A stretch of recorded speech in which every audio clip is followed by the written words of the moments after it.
Welcome to Cartoonist Kayfabe. My name is Jim Rugg. My name's Ed Piscor. And we are going down a really strange one today with Ed the Happy Clown. But before we do, what's new, Ed? Word is out on the street, Jimmy. Red Room, issue 1 and 2, now available for pre-order. I have a link tree in the description below, and those links will take you to the Fantagraphics website where you can put your pre-orders in there, man. Thousands of pre-orders have been reserved for issue 1, so why not get those numbers up there for issue number 2? If you want to hit the Patreon ahead of time, patreon.com/edpiscor, you could read those first 2 issues for the price of $3, and new strips go up every Tuesday. So you're an early adopter, you're going to see everything before everybody else. But this is normal comic price, man. This is double-sized issue, or triple, I guess, compared to what comics are priced these days. But this is 22 pages of comics. It's going to start coming out on a monthly basis, and I'm very stoked to get it out into the wild. Did you say all self-contained stories? Yes, a complete terror tale in every issue. I'm going to sell that idea on every cover, man, because I'm sick of that decompressed nonsense. I am in the middle now of doing this comparison on my Patreon between these 2 stories. We've done it several times on Cartoonist Kayfabe, where we take a comic that has been drawn by 2 different artists and we look at it side by side. I did one of these myself. So this is Street Angel Lost Dog and Street Angel's Dog, the free comic book day. You can find this on patreon.com/Jim Rugg, and I am going through and basically doing a page-by-page comparison. This was the first Image Street Angel I did, and the last Image Street Angel. Yeah, this sequence right here didn't make it to the free comic book day comics. I'm going to be very curious to hear your thoughts on that, because this might be one of the greatest scenes I've ever seen in a Street Angel when you nixed it on the free comic book day comic. So awesome. Well, it'll be coming up. I need to hear your thoughts on that matter. So patreon.com/Jim Rugg, you can sign up there to go through the whole series. And I've been digging through flat files and pulling out original art, my original script from years ago, of sketches, everything. So it's pretty fun going through that for me. And again, patreon.com/Jim Rugg. But we are here, Ed, to talk about one of the first alternative comics I got hold of. This changed my brain. It feels like it rewired me a little bit whenever I got hold of this. I was in high school and I found the first issue at a flea market. I found I Never Liked You, a collection from later in Yummy Fur, and I just really connected to Chester Brown's work at this time period, and it really opened my eyes to a whole new vein of comics. So I'm excited to revisit this and to dig into it with you. Jimmy, you're not going to remember this, man, but we hung out, for the first time, whenever that was, and we sat around, we BS, we were talking about all of our ideas of what we wanted to do with comics, and your Aphrodisiac came out of that, WYSIWYG came out of that. And during that conversation, I mentioned that not only did I not read Ed the Happy Clown, I didn't read one issue of Yummy Fur in my life, because at that time, those Canadian comics, it was almost like Peachy hockey cards. If you ever read those old books, man, like the Canadian hockey cards were worth way more than any American hockey cards, because they barely came across the border. And Yummy Furs were too expensive for me, dude. I didn't find any at a flea market. You dig? And every one that I saw was cost far more than I was willing to pay. So by the second time we hung out, you proffered your stacks of Yummy Furs and all your collections on me and said, read this shit by next week, man. So this trade, your trade, is my first experience reading Ed the Happy Clown, and that blew my mind. When we started kicking it, man, I was 21 years old, and I feel like that's still a formative period. So I read about this guy's name, even in Wizard, a lot of cartoonists would talk about reading Yummy Fur, and the independent cartoonists that I dug would mention Chester Brown's name. I call him, if this is a Cartoonist Kayfabe, right? And I consider him, he's like one half of the tag team duo, the Mustard Brothers, between Chester Brown and Chester Gold, man. That's good stuff. But this blew my mind. It shaped my WYSIWYG comic in its construction by doing just one panel on a piece of paper and then being able to reshuffle, reorient things. Like those, my early 20s, after reading the run of Yummy Fur and those traits, proved very important for my early professional career.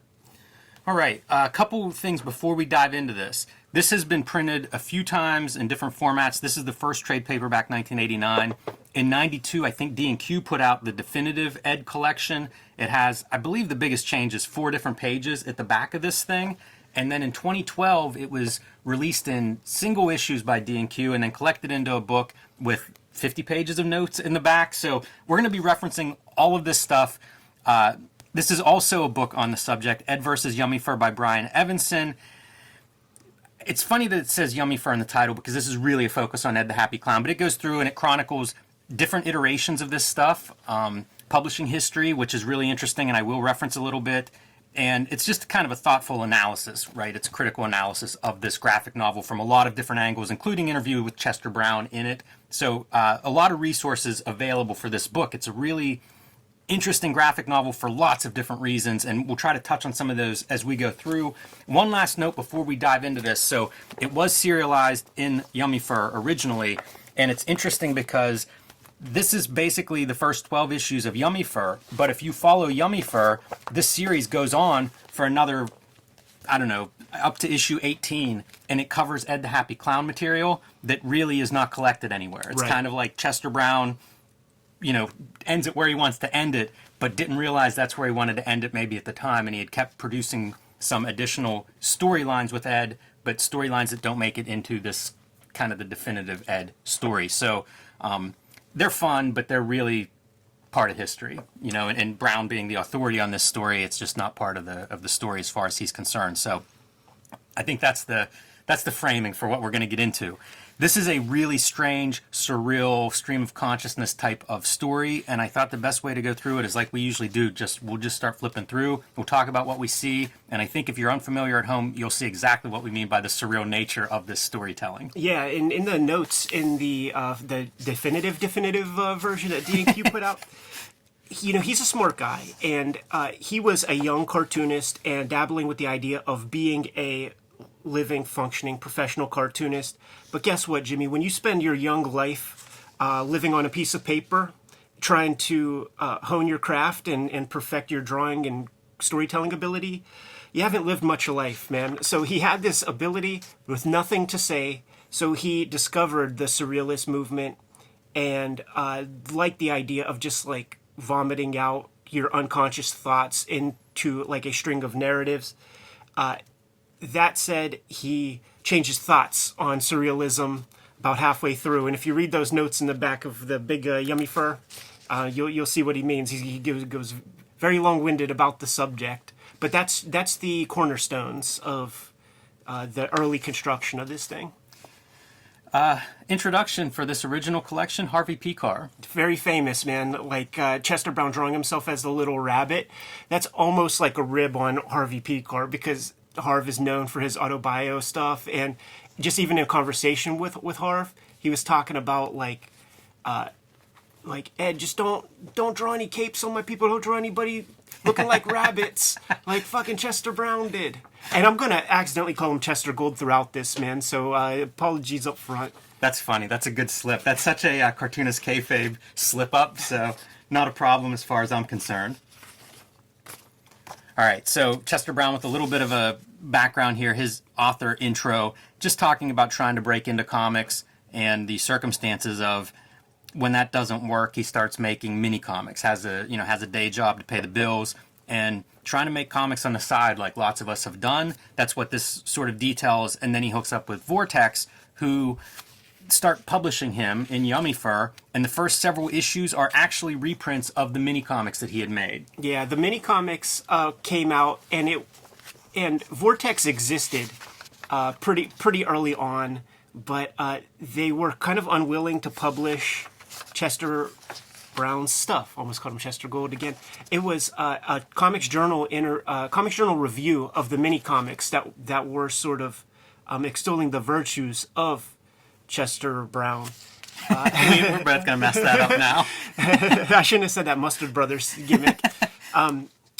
Based on the Comics Journal review, Seth talked Bill Marks into publishing this guy's stuff. And so I guess the first 3 issues of the of the Vortex comic might be from mini comics. That's right. Yeah, and so you can see these are actual, this is Yummy Fur number 3, the mini comic.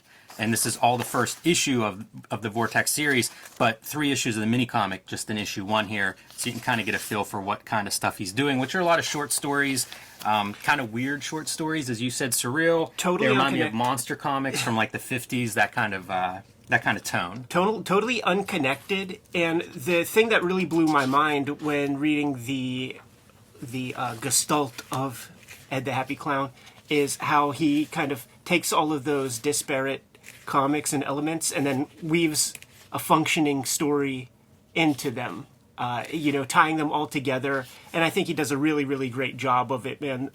Early on, he establishes the weird rules of the comic, which is almost like there are no rules, but could still make a cohesive narrative. It's kind of like the antithesis of like that Inkle comic where it's like here you're in this world and you don't know what the heck's going on. Like he makes a way more cohesive kind of off the wall sort of story.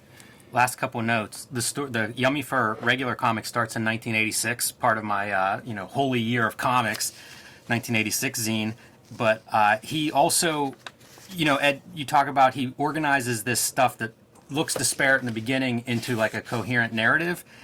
It's one of the interesting notes about Ed the Happy Clown that comes from that book that Brian Evanson wrote, which is Ed the Happy Clown goes through all these iterations. It's a mini comic, it's an ongoing series, it's a graphic novel that was supposed to be a series of graphic novels and then ends up being published with graphic novel even on the title. So it's a really interesting format piece because it goes through all these different, stages of comics history, let's say, and all these different formats, and yet Chester Brown's able to kind of navigate those formats and keep this relevant in each of those different formats, which is pretty impressive. As you say, like tying this stuff together into one story is almost impossible, especially from the way it begins. So kind of interesting to see it go through those different versions and have the life that it's had at this point, 35 years old, and there still aren't any comics like Ed the Happy Clown. This is very inspiring. Like rereading it this past week, you mentioned about the Mobius stuff we did before this, but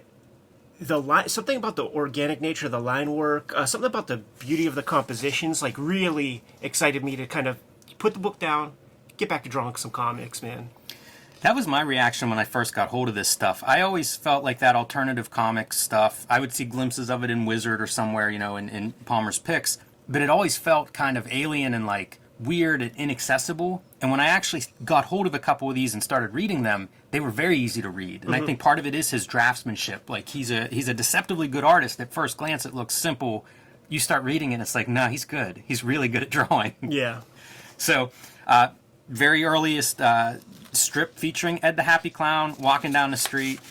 I love this panel too. Like, talk about good drawing. I think the design of Ed himself is pretty strong. Not far from was it John Wayne Gacy? Yes. Or something. Yeah, disturbing. The clown.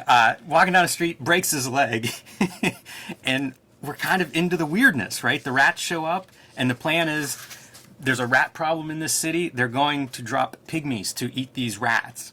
And that becomes, it's a subplot we'll see a few more times. Those pygmies inhabit the sewers. People hunt them. They hunt people. It's just one weird element from the very get-go, from the jump.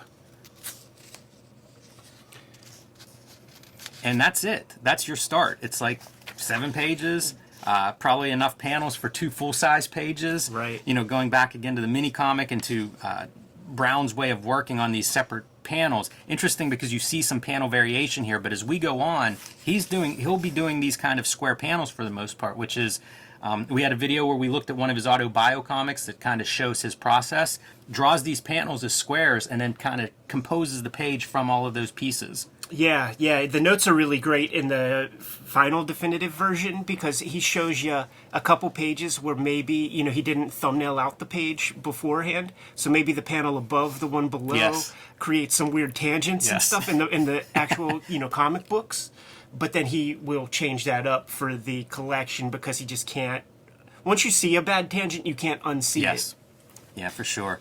So next chapter is Adventures in Science. This is a couple of characters that, again, these characters will all be coming together and recurring, but this is basically a show, right? In this in Ed's world, and it's a popular television show with these scientists doing ridiculous things, like putting stuff in the freezer for 7 weeks and eventually watching a squid masturbate. Eventually, some of the comics that he does will be in answer to like reader suggestions of like future Adventures in Science mini comics and stuff. So people dug this feature. It's just bizarre, a squid hanging out with these guys, just sitting there watching them. Back to Ed and the Beanstalk. I don't even know how to describe most of this stuff. You know, as we get further along, storylines will start to come together a little bit. But as we go, it's just going to be a matter of kind of like looking at these little chapters, you know, short stories, and not really being able to make sense of them exactly. This is that very, very early part in the cartoonist's career, and I think it was Chuck Jones who had that famous saying about you have you know, a million bad drawings in your pencil, get them out. And I'm not saying any of these are bad, but he's just exercising comics and getting comics out of his system and learning stuff, you know, panel to panel about how you can tell stories, man. So we're watching an artist's growth here that's going to be exponential as these pages turn. Note the moon is not a full moon. Yeah. Hats off, Chester. This is a Jack and the Beanstalk story in some ways. This idea this vine is growing and Chester finds himself climbing up it, being pursued by pygmies, being pursued by Chester's friend who's after the pygmies, and intro to some aliens that are flying by and happen to notice this cow at the top of a beanstalk, because of course. It's almost like Far Side. And his friend's name is Christian. I mention that because we're going to see all sorts of... there's a lot of Christian references throughout Brown's work. He adapts Gospels. In the same issues where Ed the Happy Clown is serialized in Yummy Fur, you're seeing adaptations of the Gospel of Mark. But there's also a lot of Christian references throughout Ed the Happy Clown. We're going to see saints and some different references of that sort. So interesting that right from the get-go, one of the characters is named Christian. For sure. And, you know, it starts off fun, but then eventually we're going to start to see Chet, we'll call him, put himself on the page a little bit. Yeah, for sure. Does start off fun, but also does have a sense of menace. You know, Ed the Happy Clown is... Happy's almost the wrong word for it. Totally. Often looks concerned at best, tortured as we go through the story, but I don't know if we see Ed ever actually happy in this whole story. But Frankenstein's here, as I said, aliens. There's a lot of horror movie kind of ideas in this. As we get into the actual Vortex, the Vortex original issues, you might be astonished to know that a lot of that work is in pencil. He never inked a lot of these panels. Almost half the book is from pencil. I had no idea. It's mind-blowing. And in the big book, he lays them all out and describes to you like which pages, and it's a substantial amount. It might be half the book is really pencil. Wow. So you think you're seeing this beautiful ink line, but it's pencil. And what it was is, you know, he's setting up his 6-panel grids, and mathematically, in order to make the monthly book work, he needed to do 4 panels a day. And that sounds like nothing, right? But guess what? Homeboy has a job. And I always marveled at you and Tom for being able to work like an 8-hour day, like when we all started hanging out, working an 8-hour day and then doing comics. Because I had to quit my job because I was so zapped after a day and I wanted to be a cartoonist and I couldn't draw any. So I totally empathize with the ability of like not being able to hit your marks after a long day of work. So eventually he had to do away with inking to get those 4 panels done a day. Wow. Man, now I have to go seek those out. I'm sure there's some you know, those things are available to look at least a few of those panels somewhere. So yeah, he doesn't sell any. It's a very famous kind of thing. He doesn't sell his printed originals. He sells chaff.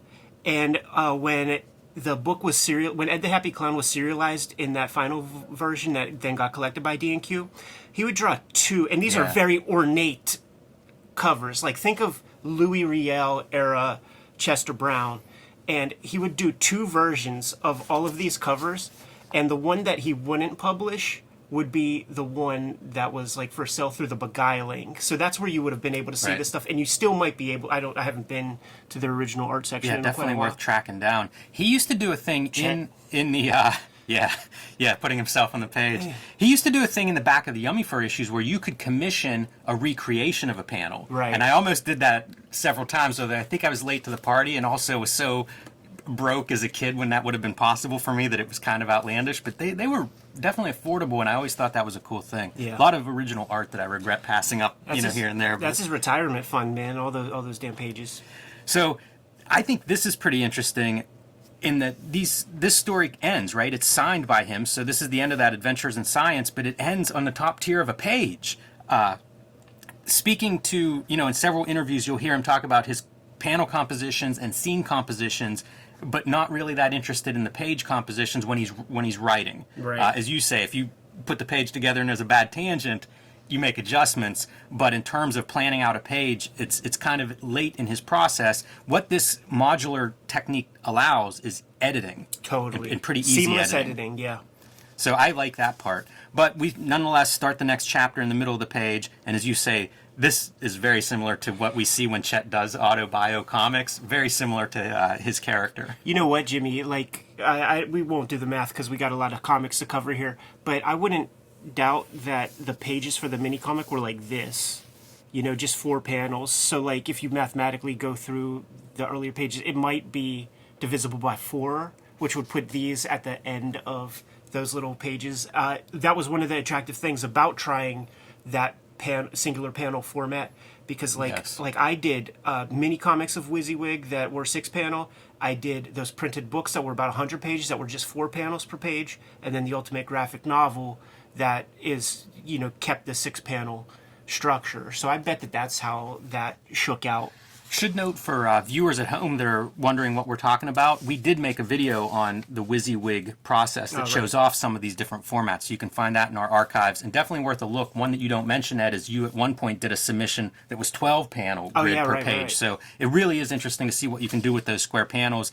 And some of the collections and other stories that Brown does, you get to see stuff where he's playing with, well, I don't know if he's playing with negative space, but some of these pages will have 2 panels or 3 panels, and they're kind of laid out in a non-grid format. That was something that spoke to me early on because I had never seen anything like it and still don't see it too often.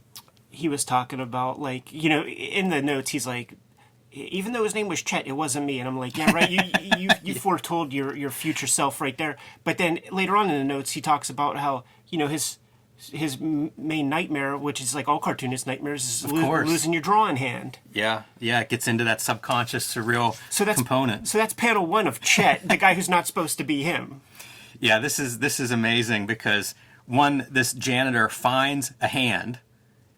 2, this janitor lost a hand, not the same hands. Right, yeah, because there's a blood trail coming away from him. Yeah, it's so bizarre and weird. Nevertheless, he's a janitor at a hospital, so he's able to take this hand to the doctor and try to figure out what's going on. No easy answers with that. We'll continue to see that hand throughout this story and ideas of that hand. But Ed the Happy Clown continuing his pattern of not being happy, being punched in the face on the street by some punks. This has some real life elements to it too. So Chester Brown like broke up with his girl, and she said that she was like messing around with somebody else while they were still together, and he ultimately became her boyfriend. And this is his imagining of what that guy must have been like, because he should be much cooler than me. So he puts an anarchy sign and a mohawk funny on him. And then he said when he met the guy was a real milksop as well.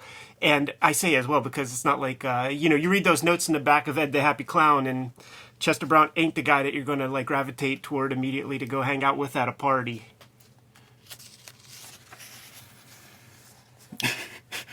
He goes home and puts the tooth under the pillow for the tooth fairy that knocked out whenever he got punched. Wakes up the next morning with a hand. Yeah. And how about the cops, man? They're like a domino mask wearing.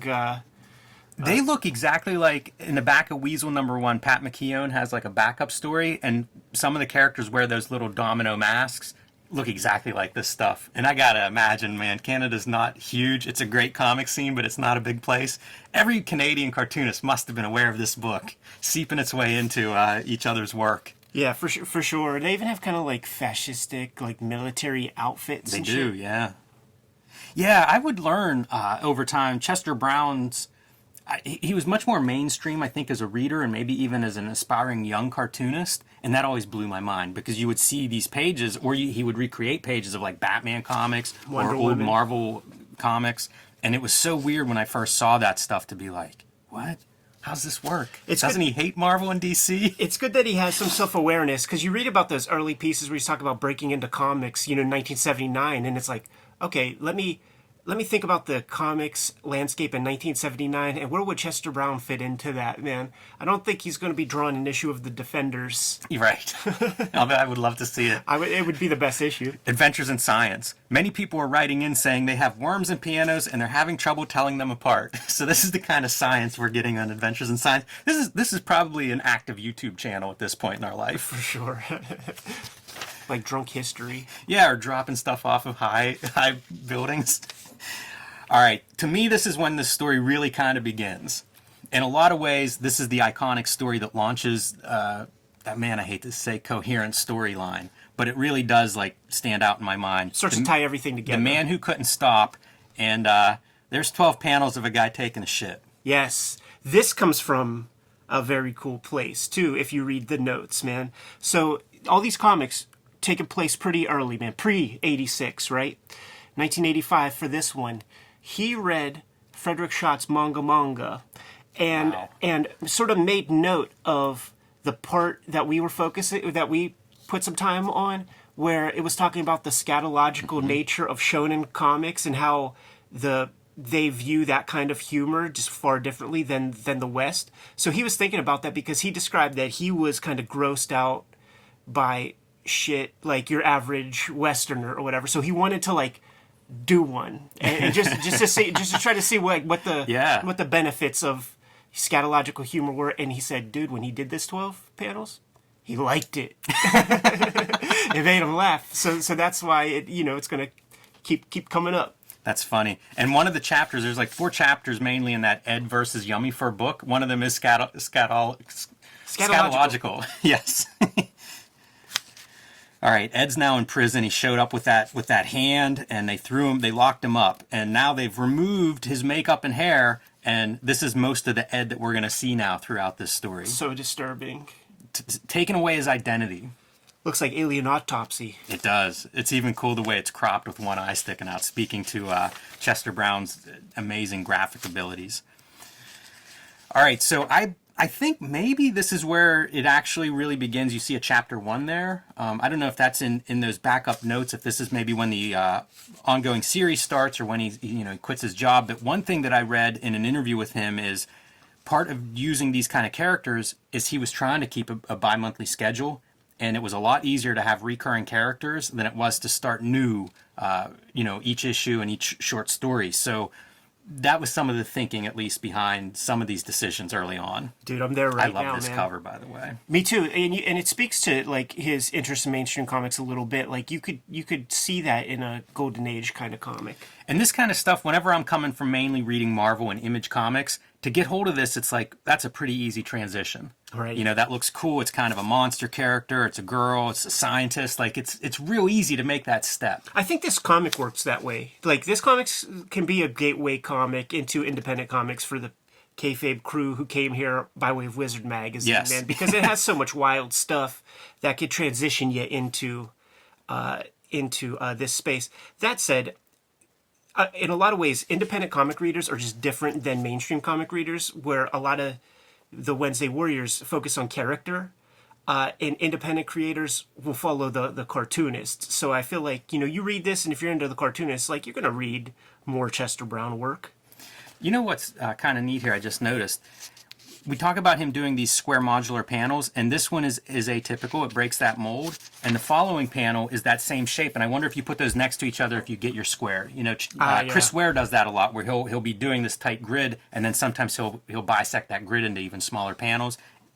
You can see it's blown up, so it's possible that worked that way. He worked at a Xerox office or whatever, a print house. So I bet he made some free copies for himself. We see the Man Who Can't Stop is really getting into some dire straits here now. Yeah. Ongoing subplot. And our scientist is out there under a full moon, using the full moon for a narrative purpose. What a novel approach.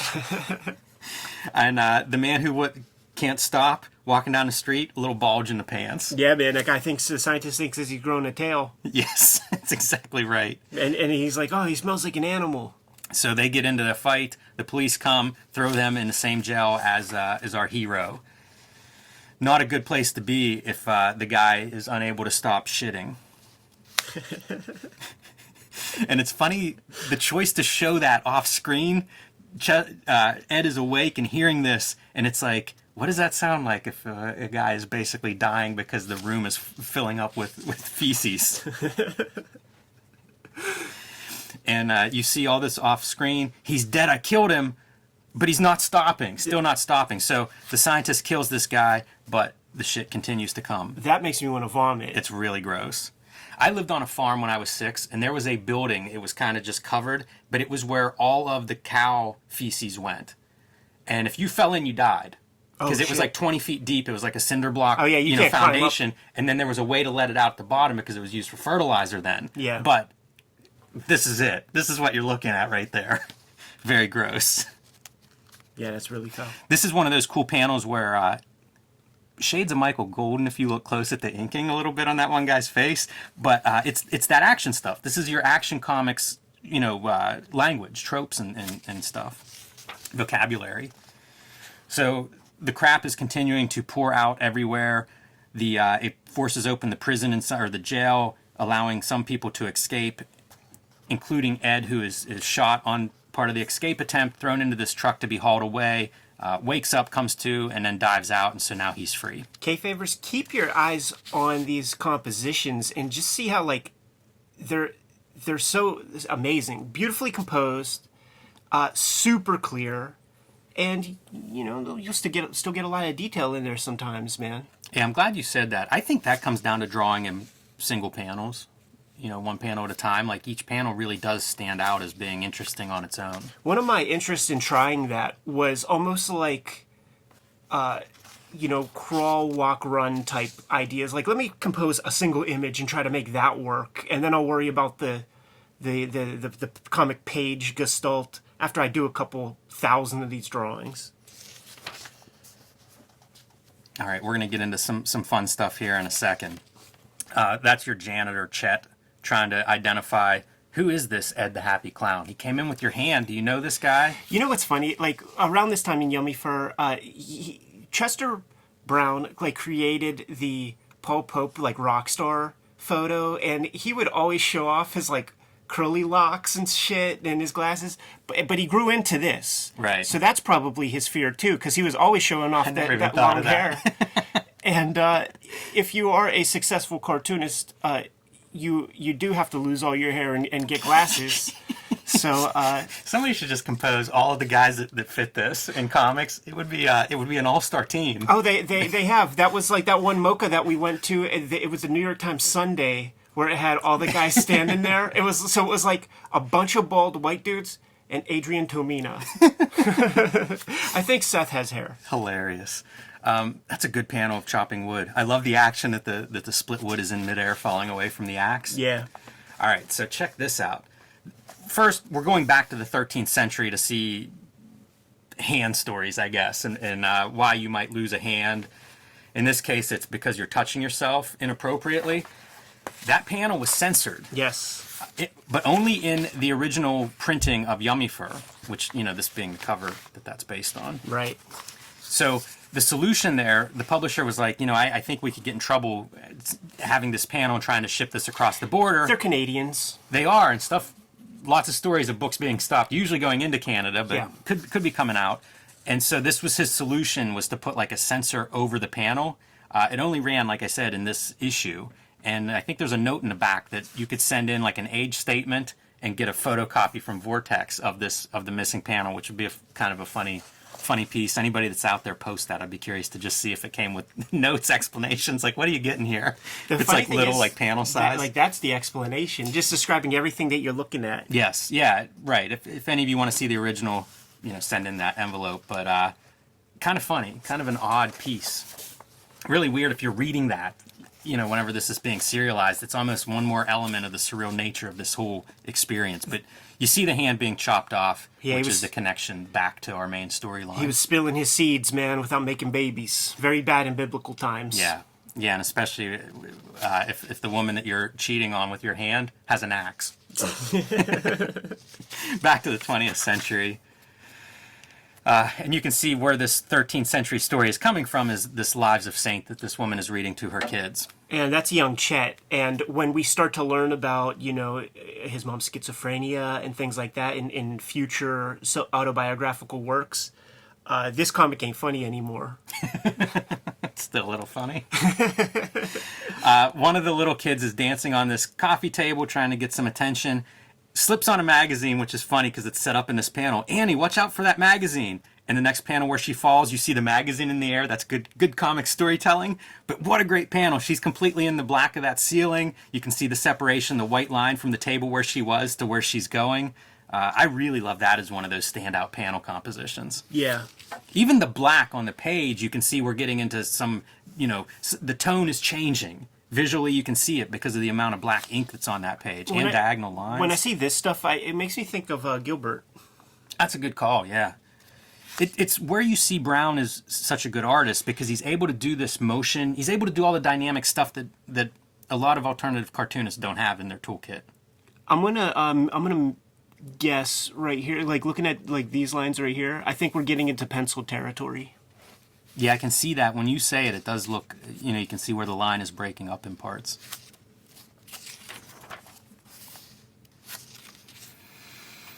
All right, the other big storyline is this character, Josie. Yes. And here is, I guess, the intro to her coming on to this holy man who's having these dreams. And she's going to ultimately be a vampire.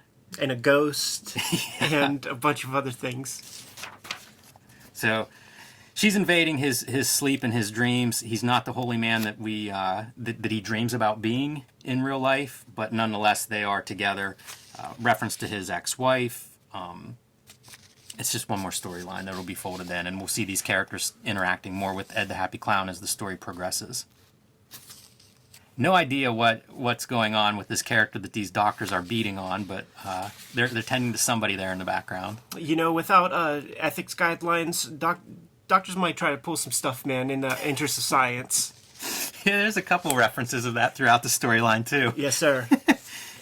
It's funny to think of how much of this it all comes from Chester Brown, but how much is coming from his subconscious where not trusting these doctors, not trusting the medical field, the science, dubious of science, a lot of religion woven in.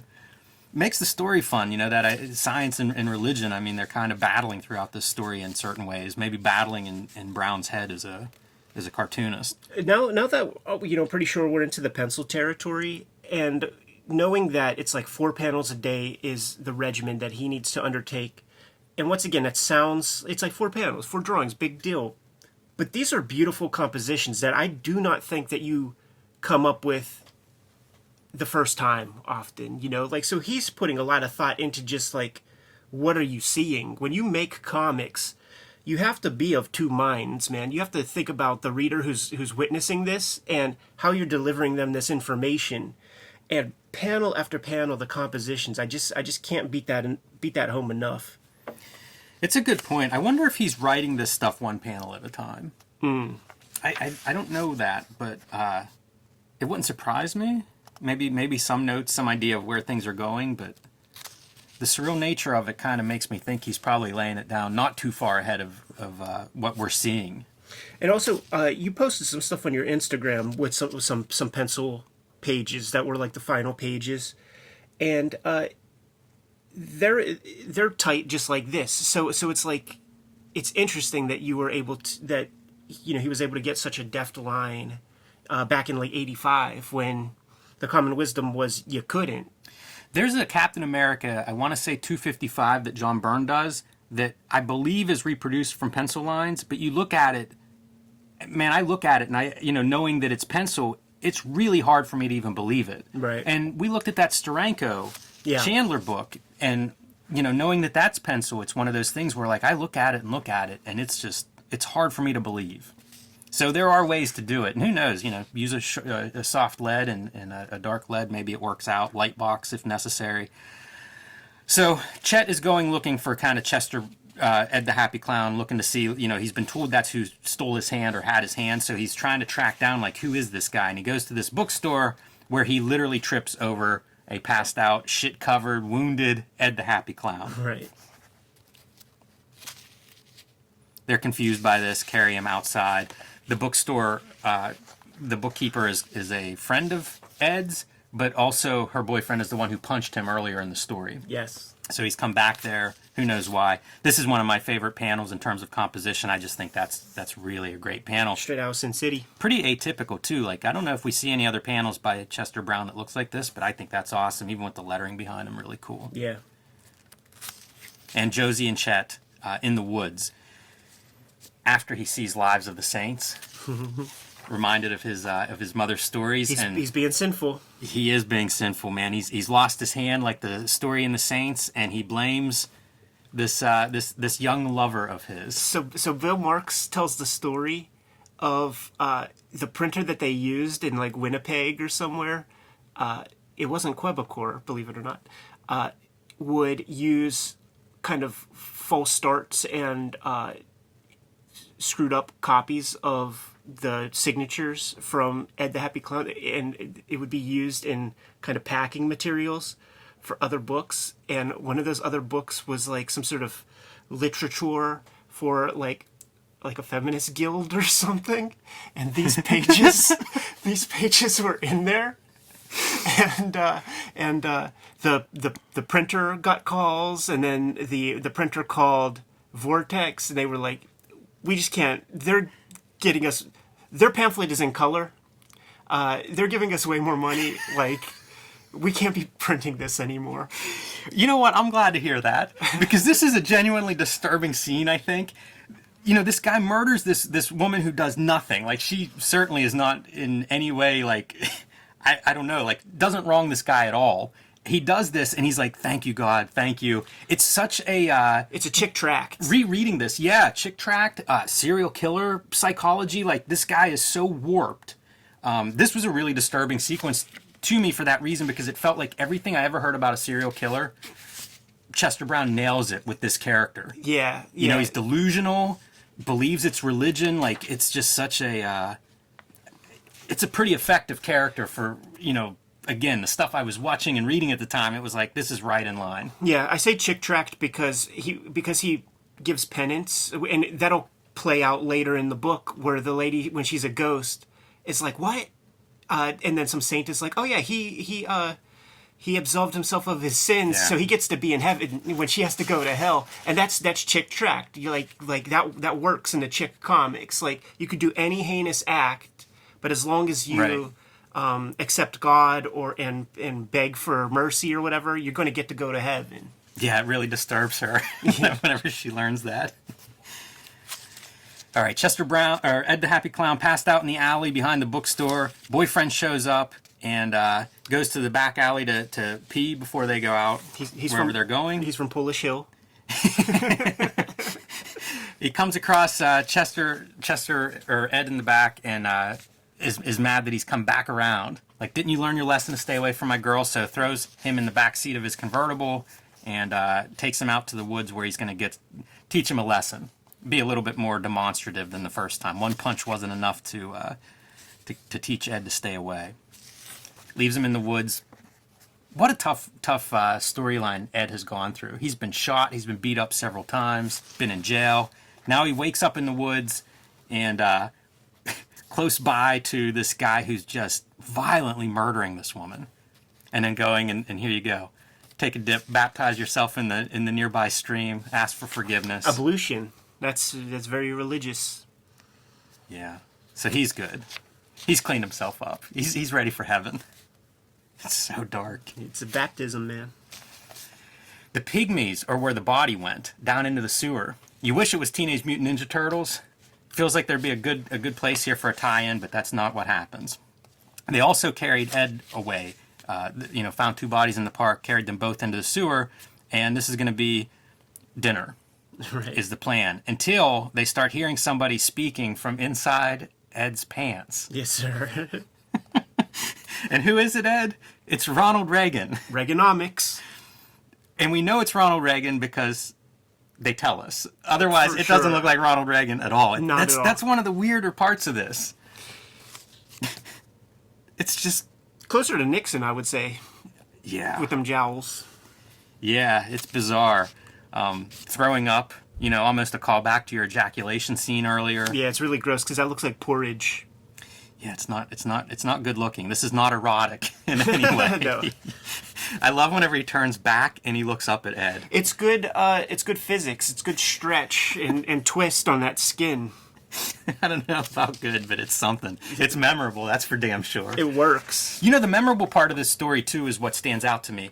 Anybody that's read this remembers the guy who can't stop. You remember Ronald Reagan talking penis. You know, like there's a bunch of these moments that are iconic. Doesn't feel like the right word, but you definitely don't forget them. That's true. So he wakes up next to this dead body with a talking penis and a pygmy about to sacrifice them. The pygmy also speaks English and is trying to figure out what is going on. He's kind of the smart leader of the pygmy people, and everybody's, you know, Reagan snaps into politician mode to try to keep them alive as long as possible because Ed is not probably going to talk his way out of anything. So bizarre. Great knife panel. Yeah, for sure. And she wakes up. Did we see the body coming back? We're going to get an explanation for this, but essentially on her way to heaven or hell, she's told to, you know, she could go back to her body, and that's what she does. And I assume this is where the vampire part takes place. Is that your No, yeah, for sure. understanding is by coming back to life there? Yeah. Maybe if it was a decade later, she would have been a zombie, but in this time period, And Rice is out. she is a vampire. Salem's Lot is out.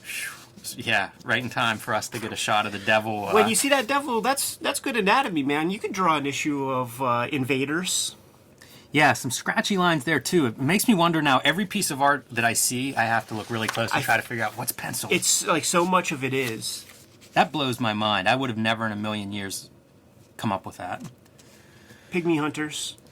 Yeah, pygmy hunters and their useless husband sitting at home. Pygmy hunter and her mother. They're going out, they have their permits, they enter the sewer, even get the policeman to open the sewer lid to let him down. And this is more of that really good drawing. It's phenomenal, his ability to draw. For sure. He could draw anything, but it's not like, you know, he doesn't abide by proportion. You know, sometimes the doors are smaller than the characters, the buildings are, you know, 2 characters tall, but it just doesn't matter. Yeah, I like that fake perspective kind of part. Really spoke to me as somebody who doesn't want to rule out grids everywhere. It's like, well, here's an example of how it can work and look good and read. Yeah. And that's the sequence of Josie coming back to her body, you know, encountering, was it Alice that fell off the coffee table early? Yeah. Annie. Encountering that spirit and being directed back. This is where we get to see Chet is absolving himself of murder. She's so pissed. Look how mad she is. Yeah. What? He gets to go to heaven? Fuck that guy. Yeah, so she's kind of on a mission to fix that guy up if she gets a chance.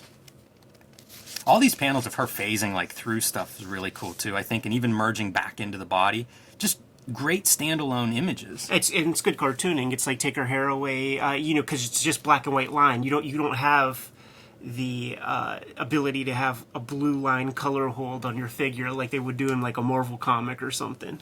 He's very good spotting blacks as well. Something that, again, you don't see with all the alternative cartoonists. So she wakes up and stops this pygmy from I don't know, chopping Ronald Reagan's head off, killing Ed, one of these things, and they meet each other, all 3 of them. And we're off now. We've got our team together. She hates the Ronald Reagan penis and wraps it up in Ed's shirt like a diaper. Kicks him too one time really hard whenever he won't shut up and realizes that that's not a good solution. Ed's gonna suffer for that one. Yeah, because she hit the nuts, man. Like she kind of missed the target. She hit his perineum.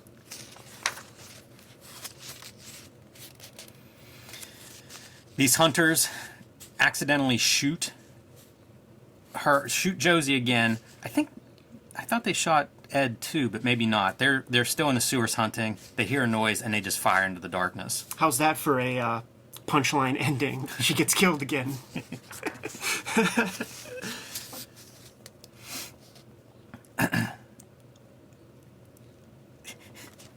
What do you even say about this?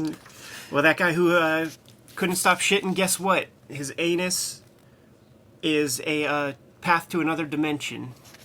And then a Muppet shows up Yeah, man, like Beaker. to let us know that, Mr. President, we've discovered another dimension. And there is your Ronald Reagan with a body. So we're going to get that origin story. Equally not a great. This is not Reagan's Raiders. No.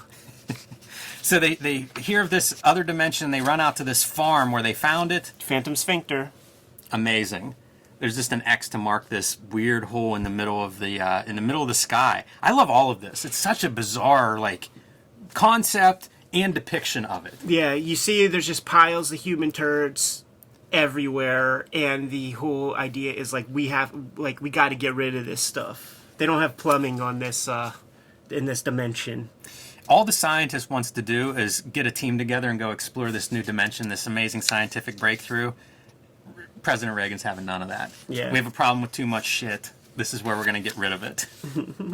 They built this funnel. Even this part, I think, is real funny. We just keep pulling back as they explain what this is to a bigger and bigger machine, a gigantic machine that's pushing the shit into this dimensional hole, which turns out to be that guy's ass. Yeah. This makes sense, right? I love it. I love it so much. Reagan shows up there once the factory is up and running, wants to get a close look at it. And here's where you were talking about earlier, man. You fall into that little cow shit silo. That's exactly right. Also, flashback to little Annie dancing on the top of the coffee table and falling off. Right. Get to see these repeating motifs. Scientist comes up, has no idea where the president is, must have gone back downstairs. He is missing, but we know what happened. There's good physics to this, especially when you see how skinny that piece is. And look, man, I think I see a vertebrae. That's great. You're right. That might have been an opportunity to show an extreme close-up. It's a collarbone. It is right clavicles. That's amazing. They open up the machine, and what do they find? Sneaker or something. Yes. Oh my God. What a great panel. Love all of this. Pulling the shoe out of there. And it's the president's headless body. His head was big enough to fit through that hole, but the body got stuck in there. Here's our diagrams of that whole gimmick. Love that. It's so simple, it's perfect. Yeah. I feel like Scott McCloud would be real happy with this sequence. Some fun drawing through here. Well, what are you going to do now, right? Scientist finally gets his opportunity to go and explore this, climb through that hole, and out of this guy's butt. Yeah. And one more layer of the weirdness is the dude's it's like a micro world that he's coming from into Ed's world. But Jimmy, if Ronald Reagan birthed his real proper head out of that guy's asshole, the story would be over already. There is a little confusion for me in terms of how does the head go from the asshole to Ed's privates? Yeah. But let's not ask. I'm not sure I want to have that explained. Alfred Hitchcock would call the person questioning that too much a plausible. You just got to ride the wave. Cut back to Ed. These tunnels even look like they could be somebody's like a colonoscopy. Colon. Yeah, exactly. Ba, ba, ba, ba, ba. And here we go. Our girl gets cutting shot up back to the pygmy hunters. Yeah, so it overlaps time just a minute there. Yeah. And this is where Ed gets shot. Man, she is a blood-hungry pygmy hunter. Yeah. Good character designs on everybody, actually. They really are. You're never confused with who you're seeing. Everybody looks like themselves. Man, so Ed's day is worse. He's left basically to die while he's laying in this tunnel. Out comes our Adventures in Science team, drilling through the subterranean. Elon Musk maybe hops out of there. Yeah, the Boring Company. And they've got their mini scientist. Beaker. Mr. President? Professor? Good grief. That's everything. That's all you need are these 3 panels. It's fantastic. And this is going to open up this story now to the wider world because these Adventures in Science guys have to broadcast this on their popular YouTube channel. Right. Man, I love these covers so much. Yeah. I like how thought out all this stuff. Like just a drawing of it is great. Yeah, on one hand it's hyper simple, and on the other it sort of works. Yeah. And those buildings are great, even though they're cartoon. Like this, that opened my eyes reading this stuff. Is that it wasn't simple drawing, even though I kind of grouped it as being, not Jim Lee. Right. But you start looking at it, it all works, and it's not as simple as it looks either. If you start trying to recreate it. Yeah, you try it. So how do you film Ronald Reagan on a penis? Green screen. You gotta sort of, it's kind of like the Roosevelt guy with the polio. Like, we never saw him in that wheelchair when he was president. You gotta have good optics. Ridiculous. Crop it in real close. Your little scientist takes off his shirt and tie, puts it on the Ronald Reagan penis. That's the funniest panel. Man, it's absurd. And he addresses the people, explaining that, there's this other dimension, and they're trying to make sense of it all. About like us readers in a lot of ways. Yeah. Scientists popping out of the box. That's a pretty good television reveal. Because the scientist just shows up to the news broadcaster and is like, you got to give me 10 minutes. I've got a big discovery here. And our smart pygmy's back. Recognizes Ed in the penis that escaped their clutches. So he's back in the pursuit. And they're trying to figure out, how do we separate Ronald Reagan penis from Ed the Happy Clown body. Back to these twisted doctors. Yeah, just concierge, black market doctors. How great is this character for like a horror type character? Dr. Giggles, man. It could come right out of a manga or something. Yeah, for sure. Really good stuff. He's working on that bullet wound, and Ronald Reagan is biting him in the arm. It's so gross. One of the grossest panels is going to be when Ed has to piss, and he has to peel back the fucking Ronald Reagan head to open up the hole so the piss could come out. How about another scatological scene of the little scientist using the big toilet? Just throw away. It is, but it's also great. I'm happy that's in there. It makes sense with the world that Brown has created here. I know a beekeeper, and in the winter, the bees stay indoors, but you have to let them out to use the bathroom. So just open up the window and they fly out, and then they use the bathroom, and then they fly back in, and then her truck be covered in like little burnt sienna, like little dabs.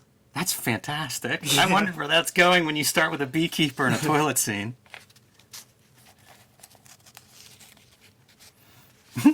The nurse has been talked onto the Ronald Reagan penis. She hates Ronald Reagan. She's gonna smother that motherfucker. That, or he's just so charming. She can't resist. That's what they say about Bill Clinton, right? Oh, man. Now we have a vampire killer. Introduce a vampire, gotta have a vampire killer. Chekhov's vampire.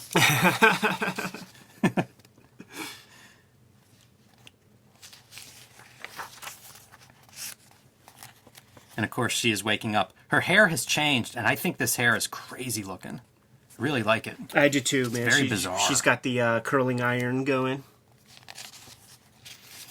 Little Annie keeps leading her back to these different bodies. Presumably over hell, right? Yeah, man.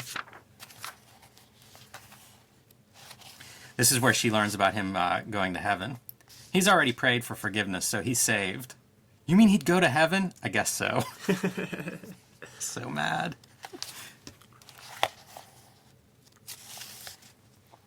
Comes back to Chet. Or Ed, rather. Man, it's so confusing for me. The one character that does confuse me, right?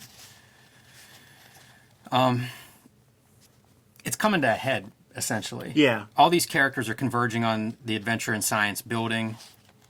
It's almost like Green Hornet. It is kind of Cato, and some of these cops, like, now we can really confuse Chester Goldwich with Chester Brown because got a damn Dick Tracy nose on this one copper. He draws good cop hats, by the way. Those things are the hardest things ever to draw. I do see more and more of the Pat McKeown backup from Weasel #1 in these pages, as these characters are all in this building. They're all running in different directions, chasing each other, trying to escape, fighting. It's like kind of right in line with that story. Toronto is a good comic book town, man. Yeah, for sure. Oh, there's the piss. I just fast forwarded a couple. I don't know. It's coming up. Yeah. This is where we see her vampire transform into the very tiny little bat under the full moon. And then that Your bat, chapter 9 intro. that bat becomes a narrator in future stories. They steal some clothing. She gets a dress and a coat, gets him a shirt.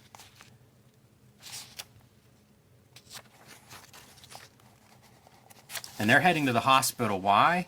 She wants payback on Chet. Yeah, man. She's got to get it. She'll be damned if he's going to heaven. Uh-oh, here comes the piss sequence. He steps into the bathroom, pulls out Ronald Reagan. This is a memorable piece for me, man. That right there is so nasty. It's really gross. You know? And then the close-up. In case we don't have enough from this, let's get a close-up. Just showing Shake us it how off at the end. He's shaking it more than 2 times and spanking it. Yeah, that's a real funny sequence. Feels like after he was censored, he went hard on the crotch, the genitalia. She tracks down this janitor in her cool vampire form. Great transformation sequence, man, over the really course is of good. panels Yeah. rather than some DeLuca gimmick. Yeah, very smart.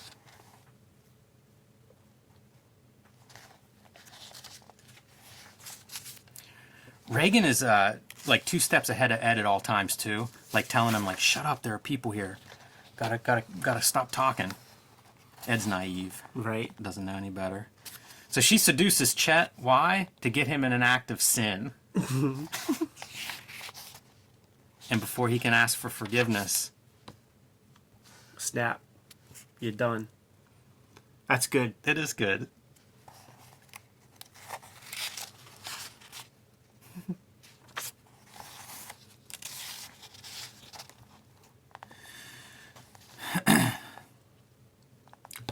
This is interesting.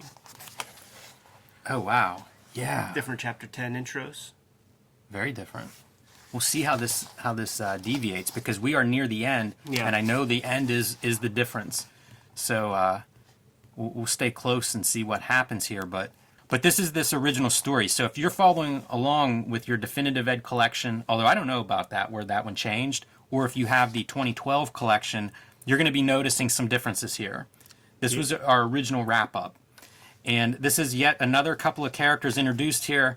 This is a husband and wife, and he is here to have a penis enlargement. Yeah, so what the difference looks like is there's a whole, like the chapter 10 of the definitive collection is completely different. So it's about 10 pages of different stuff. So your chapter 10 is actually chapter 11 in the bigger book. Okay, interesting. So that's what is happening here in the hospital for an illegal, I believe. This is a cash operation. Future installments of Ed that aren't collected anywhere get into that this was not on the books, this operation. So when Yeah. things go, well, if things don't work out, she can't really do much about it, or he can't do much about it. And again, let's focus on penises because I was censored over a penis, so now we're going to have a whole chapter about it. I The like whole it. climax, if you will. And they have these different specimens. They're going to take a look, see which one you want to pick. Pick the big one, of course. And getting ready to go whenever they carry Ed in. Well, that's an interesting penis. Look at the character on the end of that one. Yeah, it's got hair on the tip. It looks like Ronald Reagan, my hero. Could you put that head onto the other penis I already picked? Yeah, sure. This guy who rounds up the people, the penis donors, who apparently are unwitting penis donors, which makes sense. I don't know who wants to give that away. They pay him with candy bars. There are panels where his profile looks like a Charles Burns drawing. How fun is the needle right in the temple? Right. Like that one right there, that looks like a Borbo with his mask off or something.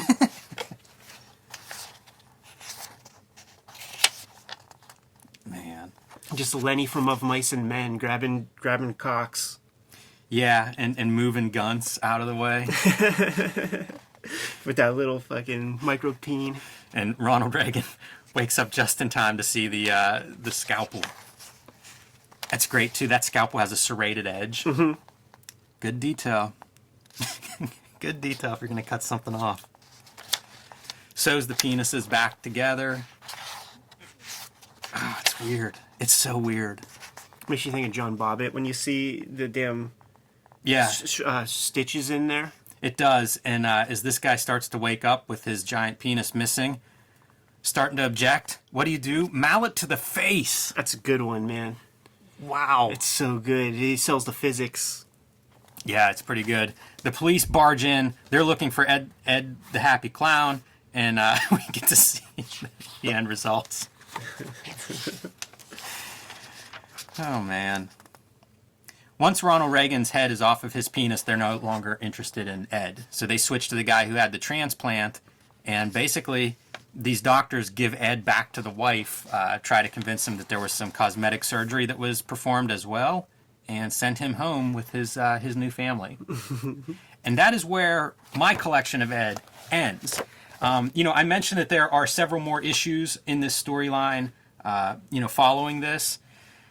It's him going home to this family. It's when you read the interviews with Chester Brown, the idea was that maybe he was going to do this character the rest of his life. These would be, standalone. It'd be a series of graphic novels or stories featuring this character, and that's kind of the direction that it goes in Yummy Fur after this story ends.